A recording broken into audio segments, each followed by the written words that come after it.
진해 글로벌 테마파크 등 전국 6곳을 대상으로 한 정부의 복합 리조트 심사가 시작돼 사나흘 내 결과가 나올 것으로 보입니다.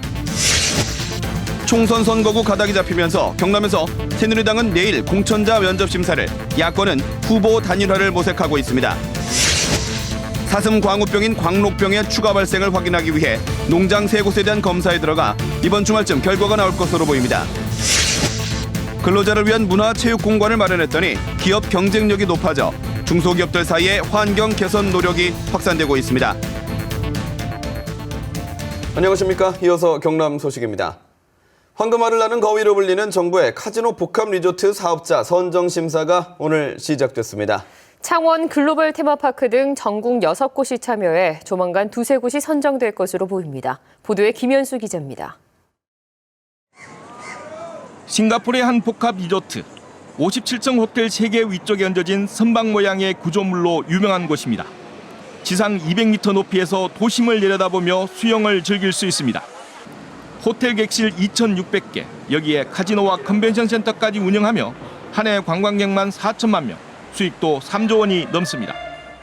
복합 리조트는 호텔과 카지노, 쇼핑몰과 테마파크 등을 결합한 관광시설로 황금알을 낳는 고의로 통합니다. 국내에도 이 같은 복합 리조트 사업이 추진되고 있습니다. 문화체육관광부 복합 리조트 공모에 창원의 진해 글로벌 테마파크와 전남 여수, 인천 영종도 4곳 등 모두 6곳이 응모했습니다. 진해 글로벌 테마파크는 부영그룹 주도로 설립한 특수 목적법인 BY월드가 참여했습니다. 경상남도는 진해의 경우 기존 수도권에 쏠린 외국인 방문지를 남부 지역까지 확대하고 한류와 게임, 영화를 주제로 한 세계적인 테마파크를 짓는다는 점을 강조하고 있습니다. 우리나라 최초로 해양 문화가 융합된 체류형 관광휴양 단지로 이렇게 조성할 계획을 가지고 있고, 우리 한국을 넘어 아시아를 대표하는 이번 복합 리조트는 2곳 안팎이 선정될 것으로 보입니다. 경남 관광산업의 새로운 축으로 기대되는 진해 복합 리조트 최종 선정 여부는 사나흘 뒤쯤 결정될 예정입니다. KBS 뉴스 김현수입니다. 여야가 선거구 획정에 합의하면서 각 당과 후보들의 발걸음도 빨라지고 있습니다. 새누리당은 내일 경남 16개 선거구의 공천자를 면접 심사하고 경남 지역 야권은 후보 단일화를 모색하고 있습니다. 진정은 기자의 보도입니다. 새누리당 공천관리위원회는 내일 경남 지역 공천 신청자 64명에 대한 면접 심사를 진행합니다. 그동안 면접 대신 의견서만 내왔던 현역 의원도 예외 없이 면접에 참석해야 합니다. 공천 신청자가 대거 몰린 경남은 가장 먼저 면접 심사를 한 과거와는 달리 이번에는 마지막으로 배치됐습니다. 정서가 친새누리당인 지역은 조금 시간이 있잖아요. 그거는 빨리 안정해줘도, 그죠? 그렇게 데미지를 우리가 덜 입는다고 생각하는데, 새누리당은 다음 달 4일부터 20일까지 경선을 진행하고 21일에는 지역구 후보자를 확정한다는 방침입니다. 현재 경남 지역 야권의 최대 관심사는 후보 단일화 여부입니다.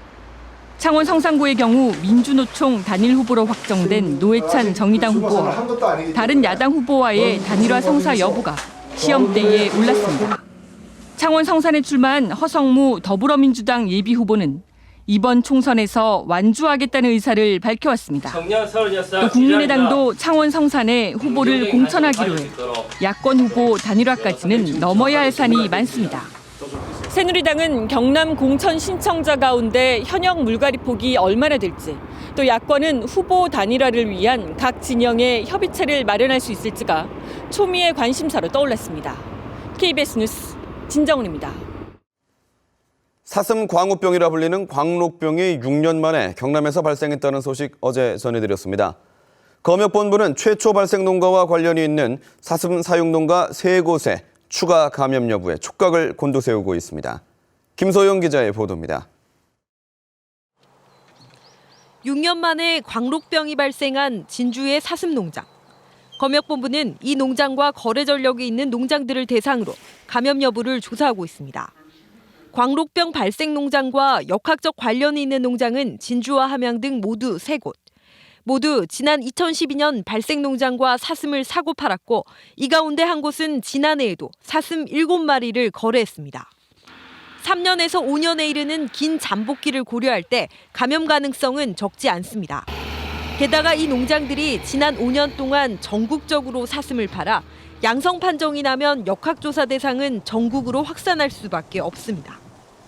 그 농장과 거래된 그 농가 현황도 조사를 해서 고위험성 여부를 판단하고 살처분 아니 이동 제한. 농가들의 불안도 커지고 있습니다.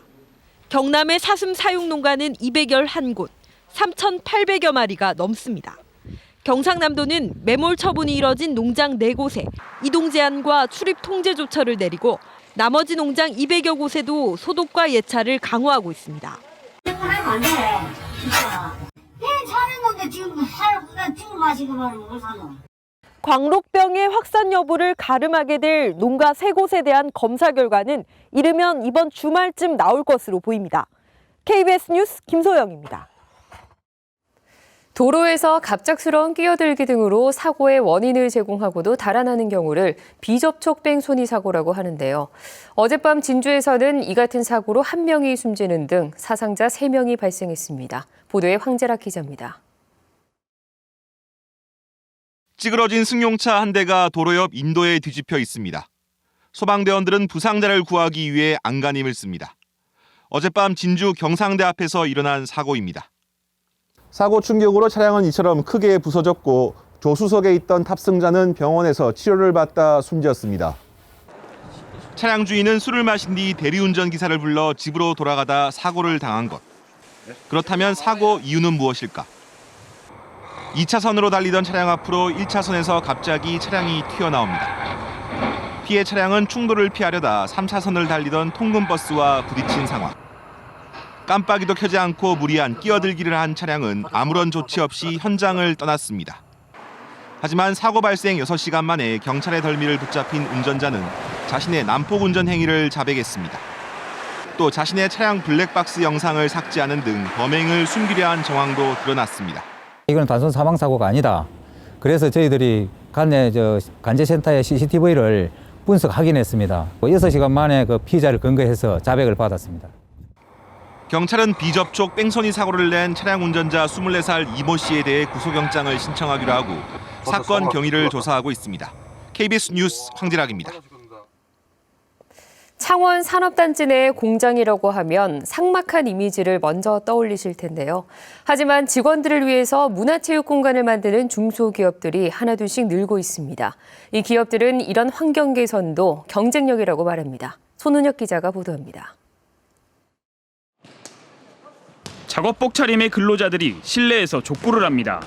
당구를 치거나 탁구 경기를 하고 러닝머신을 뛰는 사람도 있습니다. 스크린 골프장까지 마련됐습니다. 한 중소기업의 여가 공간입니다. 잠깐 땀 흘리고 그러면 활력도 생기고 일하는 업무에 좀 즐거움을 더할 수 있고. 일하는 현장도 사뭇 다른 모습입니다. 기계 수백 대가 돌아가고 있는 공장 곳곳에 이런 조경 공간이 있습니다. 잠시나마 직원들에게는 훌륭한 쉼터가 되고 있습니다. 매출 300억 원의 보통 중소기업이지만 이 같은 환경 개선에 과감히 투자한 결과 제품 불량률은 3분의 1로 떨어졌습니다. 직원 50명의 또 다른 중소기업. 2억 원을 들여 오래된 사무실을 카페로 바꿨습니다. 직원들이 틈틈이 오가며 모이는 소통 공간이 되고 있습니다. 안전화 신고 있고 작업복을 입고 있는 상태에서 여기 차 한잔 마시기가 그렇게 쉽지가 않습니다. 쉽게 접근할 수 있는 그런 걸 또 만들어주고 싶었어요. 공장 안에 미술관이나 도서관을 설치하는 등 직원 복지를 개선하기 위한 노력이 다양해지고 있습니다.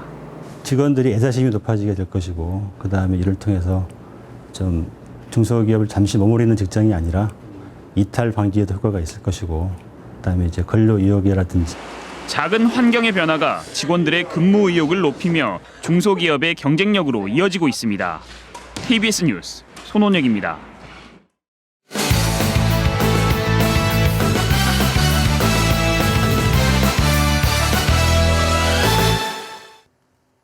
주요 단신입니다. 국내 대형 조선 3사가 지난해 해양 플랜트 부실로 인해 7조 원에 달하는 손실을 본 것으로 나타났습니다. 대우조선 관계자는 해양 플랜트로 인한 적자가 지난해 4조여 원으로 추산된다고 밝혔습니다. 또 삼성중공업은 지난해 영업 손실 1조 5,400여억 원 대부분이 해양 플랜트 손실분이고 현대중공업도 1조 3천억 원의 손실을 입은 것으로 보인다고 밝혔습니다. 무상급식비 협상 타결과 상관없이 홍준표 지사에 대한 주민소환 운동은 계속될 것으로 보입니다. 홍준표 지사 주민소환운동본부는 무상급식 지원 중단을 계기로 주민소환운동을 시작했지만 이와 별개로 진주일원 폐업과 성완종 리스트 연루, 독선 행정 등의 내용이 있다며 주민소환을 계속 추진한다고 밝혔습니다. 경상남도와 교육청의 무상급식 갈등이 타결되면서 앞으로 급식 감사 진행 여부가 주목되고 있습니다. 경상남도 감사관실은 무상급식 중단 사태가 막 해결된 시점에서 당장 감사를 하기는 어렵다며 시기를 검토하고 있다고 밝혔습니다. 이에 대해 도교육청 급식 담당자는 우선 급식 감사는 수용하지만 헌법 소원을 제기해 그 결과를 기다리고 있다고 말했습니다. KBS 창원방송총국 개국 74주년 특집음악회가 오늘 KBS 창원총국 공개홀에서 열렸습니다. 오늘 음악회는 시민 1,600여 명이 찾아 성황을 이뤘으며 윤수일과 노사연, 전영록, 박강성 등 인기 가수들이 2시간 동안 축하 무대를 꾸몄습니다. 경남 소식이었습니다.